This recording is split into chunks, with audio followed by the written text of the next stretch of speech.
ಸ್ಥಾನಮಾನ ಇರಬೇಕು. ಹಾಗಾಗಿ ಮುಖ್ಯಮಂತ್ರಿ ಬಹುಶಃ ಅವ್ರು ಏನು ಹೇಳಿದ್ದಾರೆ ಅಂತಾನೂ ನನಗೆ ಗೊತ್ತಿಲ್ಲ. ಮುಖ್ಯಮಂತ್ರಿನೂ ರಾಮಲಿಂಗಾರೆಡ್ಡಿನೂ ಭಾಳ ಒಳ್ಳೆ ಸ್ನೇಹಿತರು, ಭಾಳ ವರ್ಷದಿಂದ ಜೊತೆ ಕೆಲಸ ಮಾಡ್ತಾ ಬಂದಿದ್ದಾರೆ. ಆಮೇಲೆ ರಾಮಲಿಂಗಾರೆಡ್ಡಿ ಬಗ್ಗೆನೂ ಒಳ್ಳೆ ಒಪಿನಿಯನ್ ಇದೆ, ಒಳ್ಳೆಯವರು.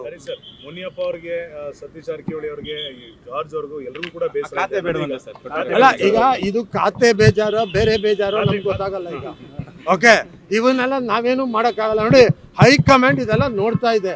ತೀರ್ಮಾನ ಯಾರ್ದು? ಡಿ ಕೆ ಶಿವಕುಮಾರ್ದಲ್ಲ, ಹೈಕಮಾಂಡ್ ತೀರ್ಮಾನ. ಅದನ್ನ ಫಾಲೋ ಮಾಡೋದು ಎಲ್ಲರೂ. ಬೇರೆ ಬೇಜಾರು ಅಲ್ಲ, ನಮ್ಗೆ ಗೊತ್ತಿಲ್ಲ ಅಂತ ನಾನು ಹೇಳ್ತಾ ಇರೋದು. ಇದು ಏನ್ ಬೇಜಾರು ಅಂತ ನನಗಿನ್ ಜಾಸ್ತಿ ನಿಮಗ್ ಗೊತ್ತಲ್ಲ.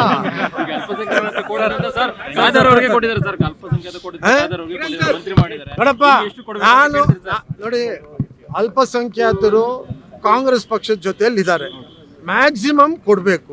ಈಗ ಅದೇ ಬ್ರಾಕೆಟ್ ಅಲ್ಲಿರೋ ಬೇರೆ ಸಮುದಾಯಕ್ಕೆ ಎಷ್ಟು ಕೊಡ್ತೀರಾ ಅಷ್ಟೇ ಕೊಡಿ, ಅಲ್ಪಸಂಖ್ಯಾತರಿಗೆ ಯಾಕೆ ಕಮ್ಮಿ ಕೊಡ್ತೀರಾ? ಆಮೇಲೆ ನಾನು ಯಾವುದೇ ಜಾತಿ ಧರ್ಮದಲ್ಲಿ ಏನೂ ಕೇಳಲ್ಲ. ನಾನು ಒಬ್ಬ ಕನ್ನಡಿಗನಾಗಿ ಕರ್ನಾಟಕಕ್ಕೋಸ್ಕರ ಕೆಲಸ ಮಾಡೋಕ್ಕೋಸ್ಕರ ಕೇಳ್ತಾ ಇದ್ದೀನಿ ಅಷ್ಟೇ.